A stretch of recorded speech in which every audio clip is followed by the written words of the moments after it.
Hello, everyone. I hope you're doing well. It's me, Flower Child 567, aka Flower Kisma, and I'm here. It's Thursday, and we are gathering together for an hour of author narration on my book, Faery with Teeth, book one of the Faery-Chronicles. And as always, I'm here logged in as my high elf in Elder Scrolls Online as a fitting setting for the reading of this book. So I just wanted to show you where I am. I am located in my fog break lighthouse called the Druids of Banshee, and this is the entrance to it. And when you arrive, you receive the blessing, the Druid blessing, right there, right there.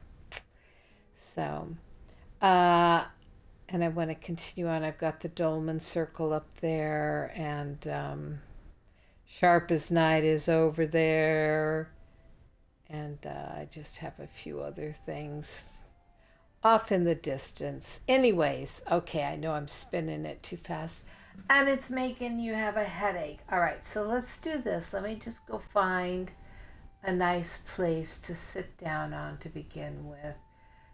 Maybe we'll go up. I'm going to go up.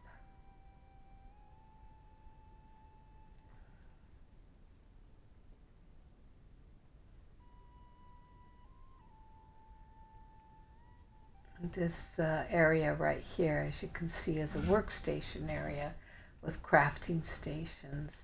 But I want to go up here and have a seat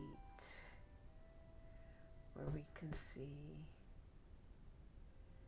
the ocean beyond.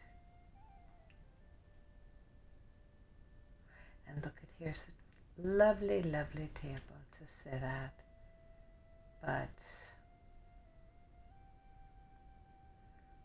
we'll just have a look down at everything.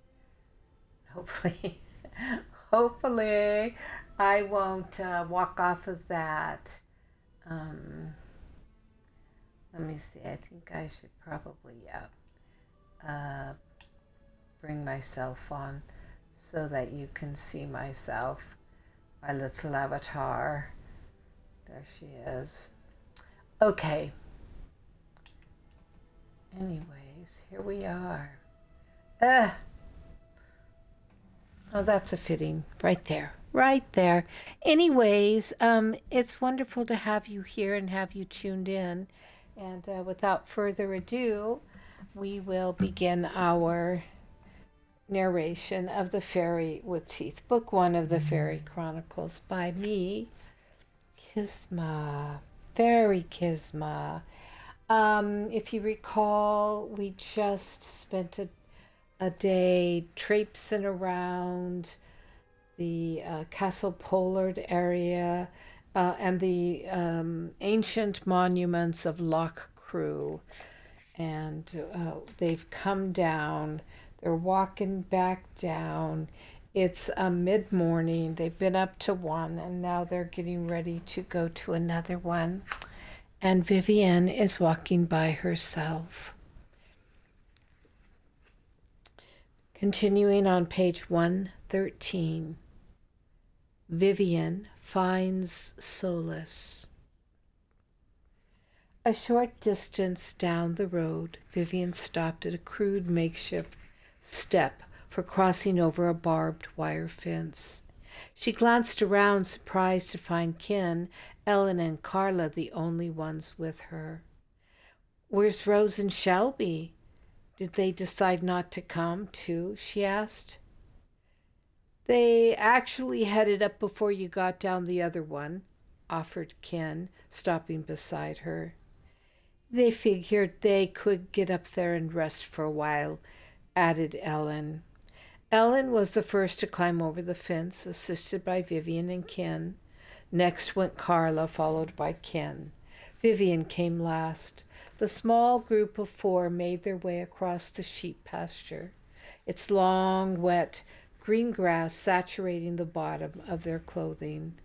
Step by step they climbed up the gradual ascent, talking and joking as they hiked, Vivian periodically glancing over her shoulder for Kian, and was doing so again when Kin prodded her arm. "Looks like someone else is up there," he said, pointing. She jerked around and squinted against the sun. Up on top stood three people. Shelby's long blonde hair was easy to identify, as was Rose, dressed in her usual outfit, oversized tie-dye t-shirt, fanny pack, black or navy blue leggings, bright socks, and Doc Marten boots. The third figure was a man. He stood a short distance from the two women, wearing a bright red long-sleeved shirt and white pants. He appeared to be looking in their direction, although it was hard to be sure, Vivian thought. She could just make out a gold and red ponytail hanging down the man's back. "Oh my God," she said under her breath to Carla. "It's him." "Who?" asked Carla. "Lou?" "I think. Obviously he got your note and wanted to see you again. I didn't say anything about coming to Loch Crew today." The two women stopped walking. Carla studied Vivian's profile, then glanced back at Ellen and Ken. "Who do you think it is?" asked Ken, coming next to Vivian and following her stare. "Did anyone notice any cars parked in the lot or on the road?" "No," Ellen and Ken both replied. "Just the bus," offered Carla. "Maybe it's the farmer who owns this land," Vivian said. "What's he got on?" Ken scoffed. "No, that doesn't look like a farmer," said Ellen, the only native among them. "No Irish farmer would ever wear white pants." "They are pretty bright," Vivian laughed. "Oh well, whoever it is, we'll find out. Let's go." She glanced over her shoulder as they resumed their trek. Three tiny figures were just crossing over the crude wooden steps at the edge of the pasture. Kian, Marcella, and Mark. The land, deciding to pretend it was a wall, arched vertically, making the point going rough. From where Vivian stood, the top of the hill was now obscured from sight. Large rocks jutted out, with several worn sheep paths meandering between them. Each person chose a path and continued up. The last 20 feet in silence. Shelby and Rose stood waiting, their faces brightening as Vivian's head crested the last knoll. "Hey, where'd the man go?" Ken asked, stopping to catch his breath. "Who?" Shelby and Rose asked in unison. "We saw 3 people up here," said Ellen. "You guys, and a man wearing a red shirt and white pants." "There's nobody up here but us," said Rose. "Nope, just us," confirmed Shelby. "Well, we saw 3 people," added Ken. "Right, Vivian?" Vivian nodded. "There was definitely a man with you, standing about here." Ken moved to the exact spot. "That's right," he said.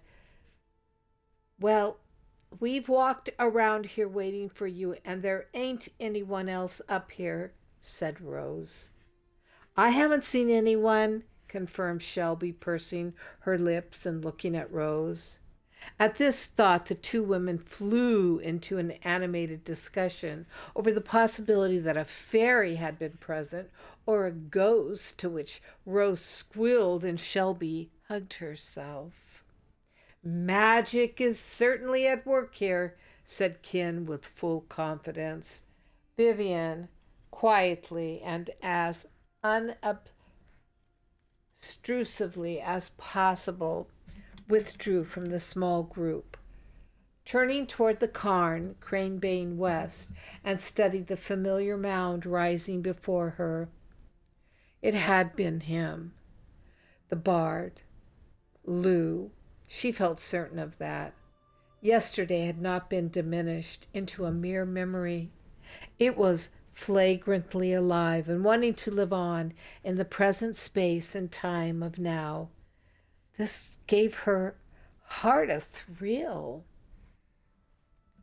Cranebane West was an exception to the typical passage grave. Instead of 3 additional chambers, it had 5, and in the middle of the central chamber rose a pillar stone. The cairn also contained a very large wall stone, a calendar of sorts, upon which an interesting arrangement of symbols had been etched, a fabulous design that enthralled Vivian from the first time she'd laid eyes on it. Below it sat a large altar stone, its concave top the perfect basin in which to place offerings, or in which a small body could nicely curl up in a fetal position. Vivian and Cian believed this cairn to be a portal, or maybe at one time it had been used as a learning center. The fact that the area bore the name of the hag further indicated it had an earlier goddess association.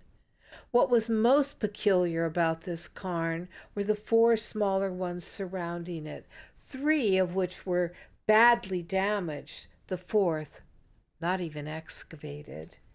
While Cranebane East, more famously known as Slieve Natalia, or Hill of the Witches, drew more public and scholarly attention, Vivian believed this mound to be more significant, more important. In one of the smaller cairns, sorry about that. In one of the smaller cairns was also found, let me start again. Oh my gosh. In one of the smaller cairns was also found a stone with one of the most beautiful double spirals, a stone now dubbed Vivian's Stone by the locals on account of a lovely photograph of her kneeling behind it that was floating around on the internet. What made Cranebane West special to Vivian was not the main mound or even the double spiral stone. What made it most special to her was a small cairn, its top completely collapsed, most of it in complete dilapidation, located on the northwest side of the large one. This was her personal mound. Every time she moved down into the 3x3 center chamber, she felt complete, whole, healed of all past pain, and that was where she headed now, to the safety and security of the complete feeling she knew was waiting for her in the grassy vulva. Once there, she would lie back on the soft velvet, smell the life of the planet, see the sparkling colors dance over her, look up into the infinite blue sky encompassing her puny existence from above, and know that for even a small, insignificant pause in the day, in the dance of her life, of the pilgrimage, of all the chaos she felt in her head, that there would come to her a few brief minutes of knowing, making sense of everything, even if she would not later be able to articulate that glimpse she'd been given. Yet it didn't matter, not being able to tell anyone what the gift gained for surrendering herself to the grave really was. What mattered was having received it, knowing that it was tucked safely inside a hidden pocket, protected from the atrocities of life, which was succeeded in rippling the heart wide open and spreading a sense of hopelessness and helplessness through every fiber of their being.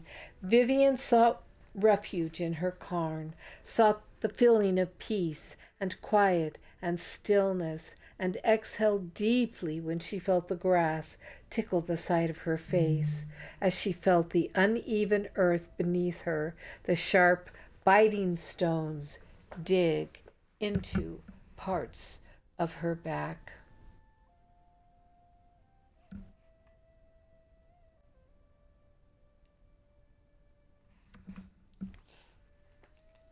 Faery Chronicle entry 1.888.1. We welcomed her back, and Lou stood off to the side watching her, desiring her. I became complacent, for she would not know me, nor I her in the flesh. I would always be a blur of movement in her peripheral vision. To know was not our destiny. I was only to witness and record and watch and wait. This hollow of the earth in which Vivian lay was one of the places where the sacred land knew her. Not that it had any significant association with her, it had none. This was simply a place where she was able to shift her physical matter and connect with that other physical matter, less physical and more ephemeral, that which gave her the lasting impression that all was not what it seemed. Yes, that was solid mass today would be as light as the gases of atmosphere tomorrow. The inner cortex of her brain flickered with the eternally moving molecules of creation and brought forth that deep and inner knowing, beyond consciousness knowing, that this physical world in which mystics had referred to as illusion was really just that, an illusion, and that somewhere off in the universe of the myriad molecules there existed something far greater, or to which she would one day join or return, neither of which mattered, of course, only that she understood that she was part of that universe beyond her own limited mass of existence. Vivian had long ago stopped trying to understand why on some days she was much more metaphysical and philosophical than on others. It didn't matter really. She supposed that she was simply not a genius who could carry on day after day in such a mental analysis of the great mystery of life. She found it too exhausting. And besides, the ulterior motive behind striving to be brilliant and show the world her prodigy simply did not exist. For the most part, Vivian was, and always would be, mediocre in the mental department, except in her brief but poignant glimpses into alternate reality. And today was one of those days in which she was brilliant. And although there was never an indication as to how long such intelligence would last, she pined away at it as if it were a long lost love, allowing it to crash down upon her authenticity like a tsunami, suckling it like a child at her breast. Ireland did this to her, made her become something she ordinarily was not, and she blamed us, she, for taking away her ingenuousness and creating a deranged woman who hungered for more of the substance like a junkie. What she supposed she really wanted, or at least that was what she was thinking then, was to have a normal life with her husband and her son, doing what housewives and mothers have been doing for upteen centuries, oblivious to the mystic, inoculated against us, oblivious to Cian, immune to the sweet essence of Ireland, which probably meant not being of Irish descent. The truth was, she really did fantasize the life she led, the free spirit who travelled just up and took off, leaving behind a loving husband and a child who would be there waiting for her return. She indulged the fantasy to include her celebrity, her notoriety, the envy and jealousy she drew from others who starved for what she had. She relished the fact that she did seem to have an in with us, or perhaps was clinically insane. And the truth is, she would never be happy being truly ordinary. Nah, she loved the drama of her life, the torn heart, the past life recall, the manifestation of the other world in hers. She liked that she had the ability to read people, see into their psyche and help them, to have the acute knowing of the future, of standing in the past, present, and future at one time. She loved this. She adored it, found solace in it, and laughed at her melodrama of pretending to desire normalcy. After all, she was sure she had no clue of what kind of life that meant living, and though she hesitated but a moment, she figured that if anyone could, she certainly would be able to pull off loving 3 men at once. Besides, 2 of which were only fictitious anyway, so what did that really matter? Vivian sighed and opened her eyes. Cian stood on the mound above, looking down at her, a warm, amused look in his eyes. "I have thought about joining you, I did," he said, a smile easing the harshness of his face. With a singular nod of his head in the direction of the others, he squatted and said, "They're waiting." Okay, that's our first chapter for today. Let me take a little look here. Do I have anybody here with me, joined and listening? Do I have anybody here? I don't seem to have anybody with me. Today is a quiet day, I guess. Well, okay, we're gearing up now for something pretty spectacular. And I'm actually very excited about it. But I'm going to move up here to another location. I'm going to move up to the highest point of this land. So here we go. I'm running up here.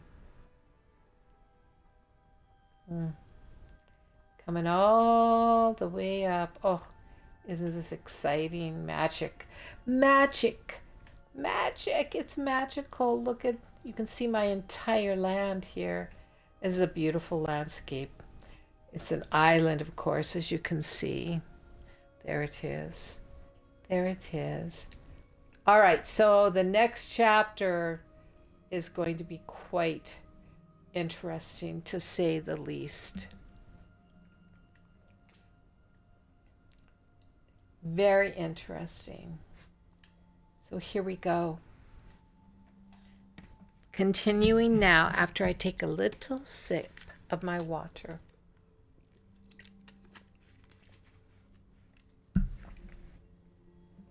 Page 120. The Watcher. Faery Chronicle entry 1.888.2. Not every mortal is capable of working the dark forces. Mostly, that's because they're likely to get pulled in so far that they never find their way out, but rather wander lost inside the labyrinth of the mind, or become entangled in a queer web to find they have become a channel for evil. Cian and Vivian both understood evil, though they hadn't told each other they did. Both could handle the dark forces because such forces did not fool them. Carla and Jo, on the other hand, could be duped. Carla would wander lost, Jo would become entangled. I knew that Maka's team was balanced, perfect dualities. Every aspect was covered.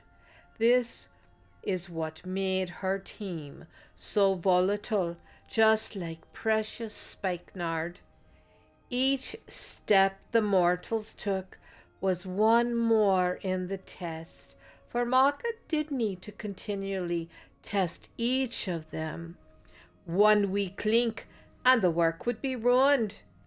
Today, evil had come one step closer. Uh-oh.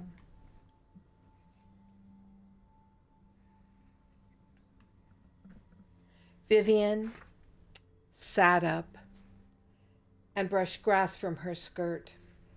Go ahead and begin the procession, she told Cian, not looking to see how he took the order. She listened to him retreat, then stood. So much for her few snatched seconds of enlightenment, she thought, and climbed out of the mound. Next year, same time, same channel, she offered, looking down at the impression her body left in the grass. You be good now, she told it, wagging a finger at it as if it were a naughty child. She closed her eyes and rolled her head around to loosen her neck muscles, pretending that this act would help snap her back to the job awaiting her, struggling to remember what she had planned for today's visit inside the cairn. As a pilgrimage guide, Vivian usually had a tentative outline up her sleeve off which to work. Slowly, the day's outline rolled into her mind, and she was able to recall the mock lesson for the calendar stone. Her plan was to take them through an enactment of what might have happened thousands of years before as a student in the Bardic College. She would escort her pupils into the cairn and have them sit. Assuming the role of chief bard, the Olaf, she would teach the subject of cosmology. With the memory recall in place, Vivian made her way toward the front of the cairn. The procession had begun and was moving around the north side of the mound.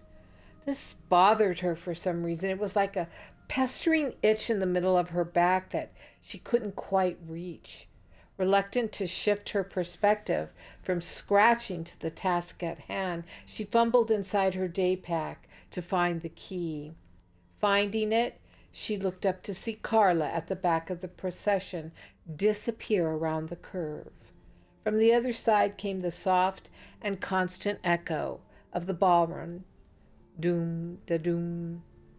The swishing of a rattle and the jingling of tiny bells.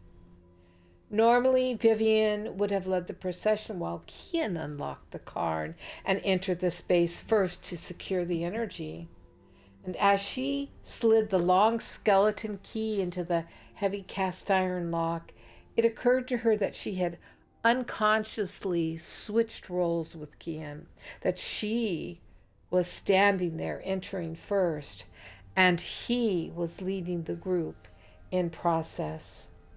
The dull itch returned. The scene was highly unusual. She perused it one more time as if looking at a menu, deciding which dessert to order.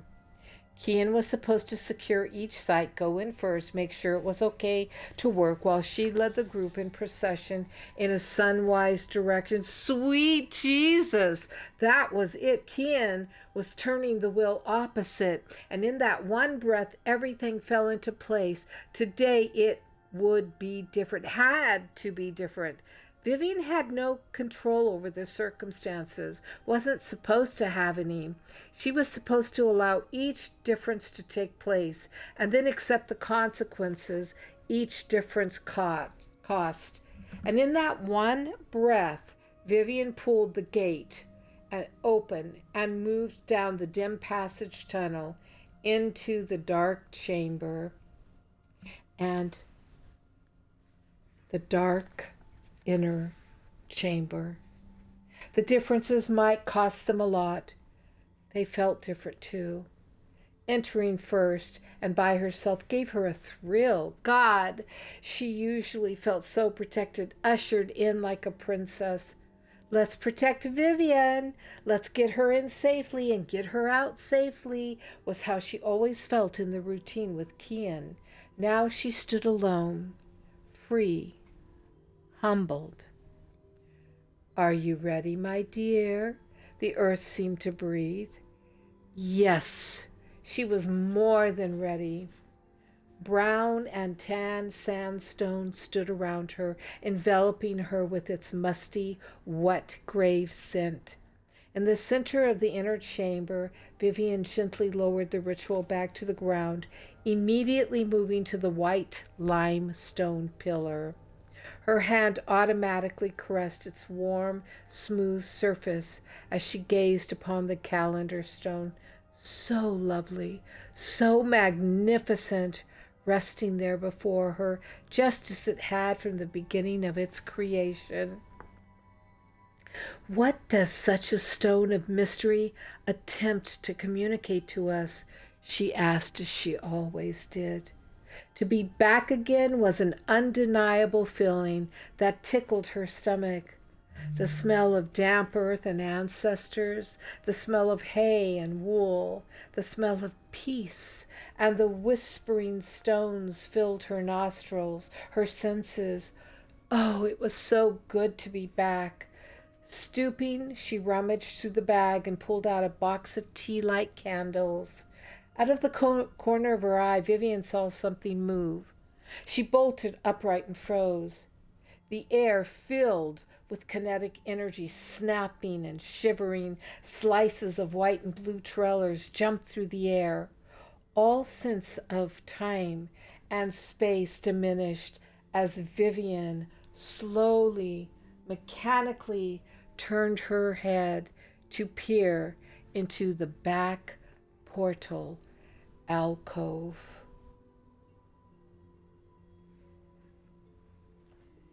Faery Chronicle entry 1.888.3. At the time when the world of enchantment moved farther into the mists, and the world of reason edged in closer to reality, we, the fairy, began to retreat. We first withdrew into the cairns, the sacred caves of Ireland, moving deeper into the spiraling vortexes of energy. Bending the spoke, we slipped through, moving into another spiral of existence, all but a few of us who chose to stay behind and guard the secret wisdom encoded in the stone and earth of the sacred sites. And these fairy became known as the Watchers. And from time to time, a mortal would draw the Watchers out of the betwixt and between state where they lay waiting. The Watcher would be pulled back by a suction of energy as the mortal accidentally and upon occasion intentionally touched the right stones, said the right words, bent time, and on occasion the mere presence of a certain mortal could lure a Watcher to earth's side.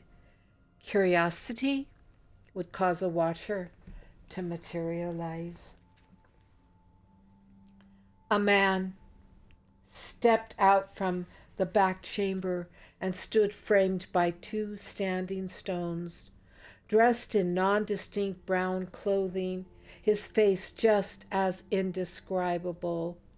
With each observation, it seemed to Vivian as if that part of his body took form, becoming more solid, like his head, which formed into brown hair, stiff hair that stood on end, that seemed to shoot around his head as if it was an aureola of light. Vivian's own hand shot up to feel her hair, hair that had stood stiff and on end just that morning, as if her Movement caused a chain reaction. Just as suddenly as the man had stepped into view, he stepped back, disappearing from sight, as if the stone opened and swallowed him. Vivian shook her head, unsure of what she'd just seen, unsure of reality. And like a robot, she mechanically placed 3 tea lights on the altar stone below the calendar stone, spacing them just right before lighting them. This suddenly seemed so very important, to space them just right. But why? She'd never know, or even remember to worry why. She just did it with the utmost care to place each candle evenly spaced in the concave basin, as if her very life, her very sanity depended upon them being perfectly spaced. She held her breath while lighting each candle, waiting for the wick to take flame, the light so important, so necessary. And just as mechanically, she pulled another candle from the bag and placed it inside the portal alcove where he had appeared. "For you," she whispered, her voice gravelly, not daring to look into the space, but keeping her eyes locked on the earth floor, gently placing the candle down and lighting it. Vivian stepped backwards, hesitant to take her eyes from the candle flame. Then, standing in the center of the inner chamber, she stiffly turned, and like a zombie in its death walk, left the cairn. Outside, the group waited. No one spoke, but watched as Vivian's white face emerged. Her eyes glazed, far away looking. With stiff legs, she limped down the steps, stopping to lean against the walkway stone wall, as if she were a cowboy sauntering up to the bar to order 2 bits worth of cheap whiskey. A ridiculous grin broke across Vivian's face as she gazed at a distant grove of trees, at the gathering of sheep marked with red or blue slashes across one side or back or on the rump. The bleating of sheep made total sense to everything right there, to the way she felt, to the hilarity of the scene, or how the others must perceive her. For all the common sense she possessed, Vivian could not shake the mannequin posture or the glaze from her eyes, or bring herself to speak. For all the self-control she exercised over and over again in every part of her life, she could not lift an arm or blink an eye or even turn her head. It took every ounce of focus to jerk her head toward the cairn when Cian bent down and gently asked what was wrong.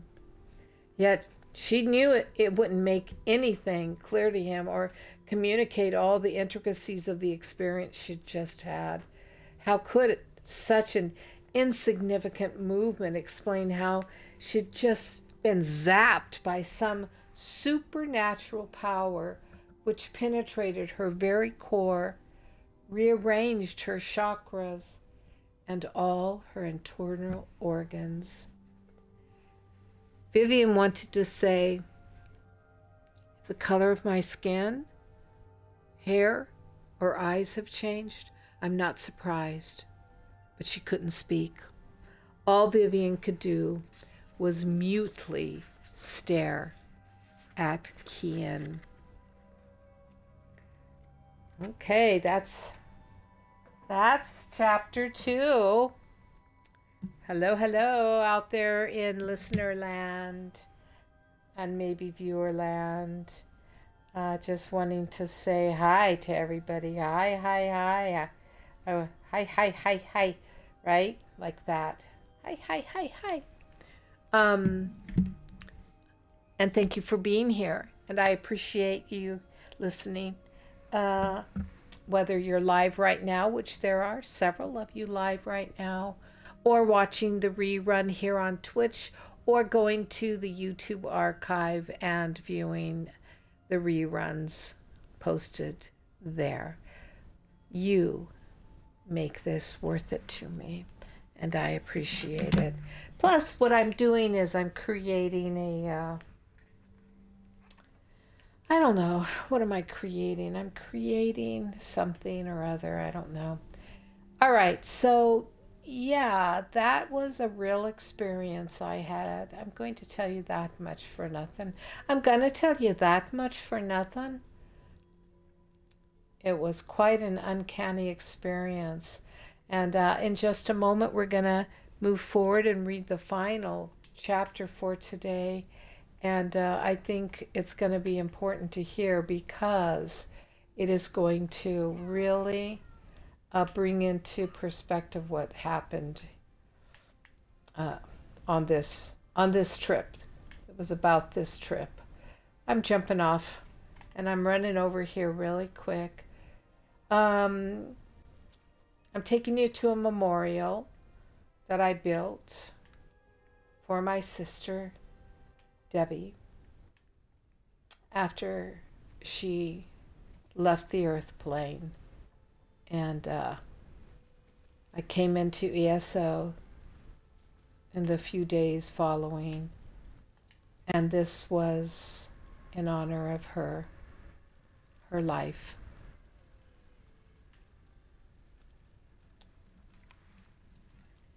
Okay, here we go. Page 126 now. You've seen them too. Kian twisted the end of a cigarette and stuck it in his mouth, struck a match, applied the flame to the shredded tobacco sticking out at the end of the paper, and inhaled while listening to Ken and Ellen go on and on about the apparition. Rose sauntered over to him, looped an arm through his, and leaned her head against his shoulder. He looked down at her, one eyebrow raised.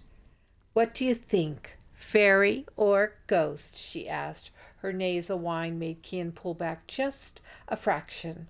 All eyes turned toward Kian. He shrugged and took another drag. "Both," he replied, exhaling the smoke from his mouth and nostrils, giving the illusion that he was a fire-breathing dragon simmering, preparing to spew forth a torch of blue flame. In the distance, a flock of ravens took flight, their cacophony shattering the serene hilltop. Ken stepped toward Kian. "What do you mean?" Ken challenged. His dislike for Kian had grown after watching how the man looked at Vivian, stood close to her, whispered in her ear, was the recipient of her soft eyes and curved full lips and gentle touches. He wanted to be in that position, be the one Vivian turned to when she was confused or wanted advice or needed assistance, not some grungy-looking Irish dude with a bad English accent. He glanced at Mark, who had decided to come after all, and winked at him, a wink of conspiracy that said, "You hate him too, don't you?" "Easy," said Kian, slow to respond, examining the look of distaste on Kin's face. "If a fairy took physical form, or was a half-blood, and was killed, then the essence of his soul would haunt, just as humans do. Ghost, fairy." "Wow!" Rose said. She gazed adoringly at Kian. "What do you mean if a fairy took physical form?" asked Kian, squinting at Kian as if he himself knew the answer and was only testing the druid. Carla shifted her weight forward and leaned on her legs. She had been watching from her seat on the stone wall. She had been intently focused on the dim passage tunnel, wondering how long Vivian would be inside, wanting badly to go after her, to be included in the private things Vivian was doing. The conversation interested her, though. It made the baby move inside just a plunk against her upper belly, or maybe it was because she was hungry again, and this little creature inside was Just complaining. Glancing at Cian, Carlin slipped her hand inside her pocket and fingered an envelope. All she needed was an unnoticed moment to give it to Cian and whisper the words she'd been rehearsing all morning. She watched him take a final drag on his cigarette before stubbing it out and pocketing the roach. How she longed for a taste of tobacco! Ugh, since she'd gotten pregnant, Vivian made her swear off smoking. Carla didn't dare tell her friend and mentor that she was still inhaling half a pack a day. Since they'd come to Ireland, though, she'd only been able to sneak in 1 or 2 a day, and it was killing her. Carla licked her lips and felt another internal pop. Cian cleared his throat and said, "When a fairy chooses to reincarnate or be born through a human and take human form, this is usually done because of some important work needing to be accomplished. That can only be performed while in physical form. And if that fairy, while in physical form, suffers death at the hands of another, fairy or human, its soul or spirit is trapped earthside. It will haunt the body of land upon which it was killed, just like any human ghost. The only difference is that unlike a human ghost, which seems to usually be confined to the location of death, a fairy can roam the entire land." "You mean it can go all over the earth?" asked Shelby. Rose stepped next to Shelby and stood with the others so she could face Cian while he took on teacher role. "Well, no," he replied, shaking his head. "Only the parcel of land like Ireland, or whatever continent or island it may have died on. So, if a fairy was killed in New Zealand, that fairy would be trapped on New Zealand?" asked Ellen. "That's right, but likelihood of a fairy being in New Zealand is pretty near impossible. Wouldn't you agree, Ellen?" began Cian. "And why is that?" demanded Cian. "Because the fairy are from Ireland, or of Ireland," Cian responded matter-of-factly. "So there are no fairy in America?" asked Marcella, shocked. "Why would there be?" "Because they're ear spirits and can go all over the place," concluded Rose. "Ah, you're talking about elementals," said Cian, looking at Marcella, who clicked her tongue while mulling over his question. "Yes, sir," came her southern drawl. "I guess that's what I mean." "There are nature spirits all over the world, small, mischievous creatures," Cian said. "You mean like gnomes, sprites, undines, sylphs, salamanders?" asked Mark. He glanced at Ellen, pretty Ellen, with her milk-white skin. "Yeah, but they're not fairy, even though you Americans seem to insist on calling nature spirits that. You're all so crazy over fairy sightings that you fooled yourself into believing that the fairy and elves dwell in America." "They don't?" asked Shelby, disappointed. "What about the Indian reports of little people?" asked Marcella. "Or the Aborigines and their little people?" shot Cian. "And don't even the Hawaiians have little people?" asked Rose. Cian laughed and looked at Carla. "You have an argument to throw in at me too?" he asked in good fun. Carla had been through all this years ago with Vivian. She straightened and rubbed her belly. "The fairy are Ireland. This land is their home, their physical origin," she stated. "It's possible that at one time there was a race of little people who lived on our planet, and their memory has become a folk legend. The Scots had their Picts, and I believe the English had brownies." She looked at Cian for confirmation. "That's right," said Cian, smiling. "Vivian has taught you well." Carla cringed at the compliment, although Vivian had taught her everything she knew about Ireland and the fairy, actually anything magical. Carla shrugged and smiled back. Yeah, she's the best, she agreed. I guess I haven't had that lesson yet, said Rose. Me neither, added Mark, smiling. A natural silence floated down around the waiting group like a soft, fluffy blanket. Each person was lulled into their own thoughts, some with eyes closed and face tilted toward the sun, others with eyes wide open, soaking up the surrounding landscape, the only opportunity to take it all in. A shuffling sound brought their attention to the opening of the cairn. Vivian appeared, white-faced, glazed eyes, stiff and zombie-like. Shelby giggled at Vivian's demeanor. Carla scrambled off the rock and started to go to Vivian, but stopped. Kian turned and faced Vivian. He knew instantly something had happened and watched closely as Vivian paused at the entry wall and leaned against it as if using it for support. He instantly moved to her and bent down, peering at the side of her face. "What's wrong?" he gently asked. Vivian jerked her head toward the passage, then turned and moved back the way she'd come.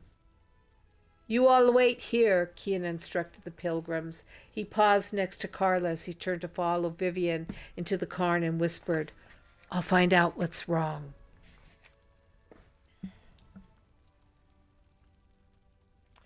Vivian turned to face him, her green eyes focusing on his. Kian was surprised when she moved to him and wrapped her arms around him, laying her head against his chest.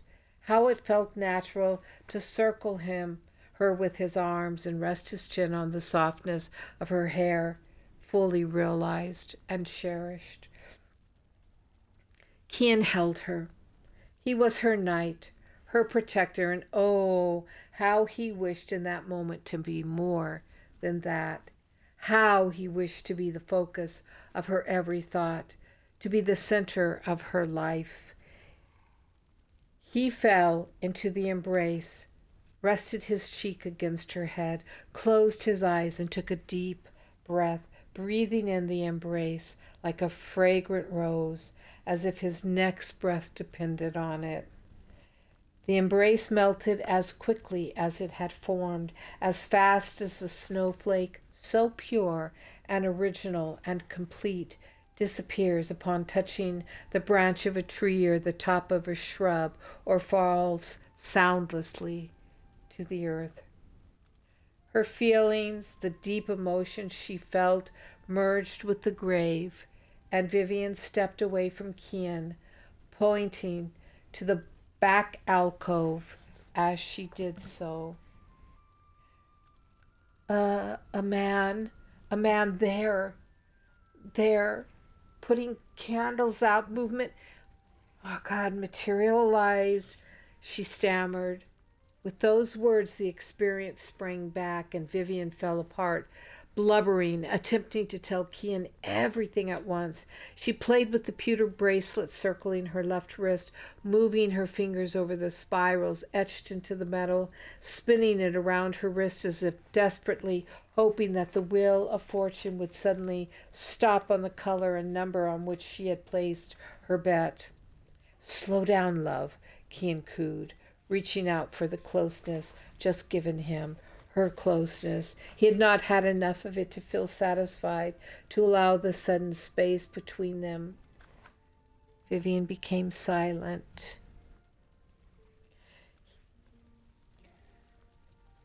She became still. Her eyes searched Kian's. "Come to me," he willed her in his mind. In 1 second, "He was there," Vivian said after taking a deep breath. Her hands noticeably shook as she pointed a second time toward the back alcove. Just as quickly he disappeared. I mean, he was only here for a few seconds. I don't even remember his face. Vivian turned back to the portal. Kian followed her glance. He stepped inside the alcove and pointed. Here? Yes, that's where he came from and disappeared. Kian leaned on the hazel staff, mulling over what he must tell her. She was powerful and brilliant, and she deserved to know everything before anything else happened. He cleared his throat. Remember that day, Vivian? I called you and told you some heavy shit was happening over here? He asked. Vivian nodded. Well, remember Jamie, my mate? I've told you about him. Kian was serious now, his eyes sharply focused on Vivian to see if she comprehended what he was saying. Vivian nodded. Good. Well, Jamie and I came up last autumnal equinox, and the crazy wanker talked me into staying the night in here. I don't know why I agreed to it, but I did. We lit a candle and placed it about where your bag is now. They both looked to the disheveled green bag, regurgitating its contents onto the ground. Around midnight, we got the heebie-jeebies. I locked us in. So you couldn't get out, or so something couldn't get in. He looked at her. Kian shook his head. Oh, I don't know why, really. It just felt better. He moved back to Vivian's side. Standing in that alcove had just given him the heebie-jeebies. We continued talking, trying not to notice what we were feeling. Jamie has practically lived in these cairns for years, so the fact that he was bothered really bothered me. Anyway, we felt a change in the energy. As if a furnace blast passed through you? Vivian's eyes watered. Right. And it was a cold night. Yet we both started sweating. Then the candlelight started to flicker, and there was a whooshing sound. We both got quiet. We were sitting here about where we're standing. We look around, and from each of the alcoves, heads lean out, turn, and look at us, and then lean back in and are gone. Poof! Just like that, he snapped his fingers. Vivian jumped at the sound. Who are they? She whispered, looking from one alcove to the next. Watchers? What did he look like? What? Your man. What did he look like? Vivian had to pause a moment and gather her thoughts, her mind a blur. She looked down at the bracelet, at the spiral designs. Nondescript, she finally said, looking to the portal as if the watcher would manifest again. A movement behind the pillar stone swung her around. Jesus, they're everywhere, aren't they? She jumped to Kian, grabbing his arm. He raised his eyebrows, nodding. You've just seen another one?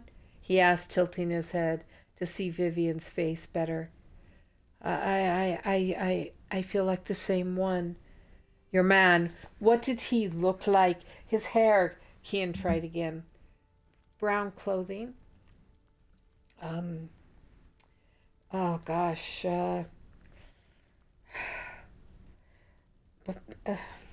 Nothing fancy, okay? But his hair was stiff.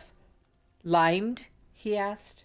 Vivian's mind reeled. She gasped. Limed? She repeated, eyes wide. That's what I said this morning about my hair to Carla, that it had been limed.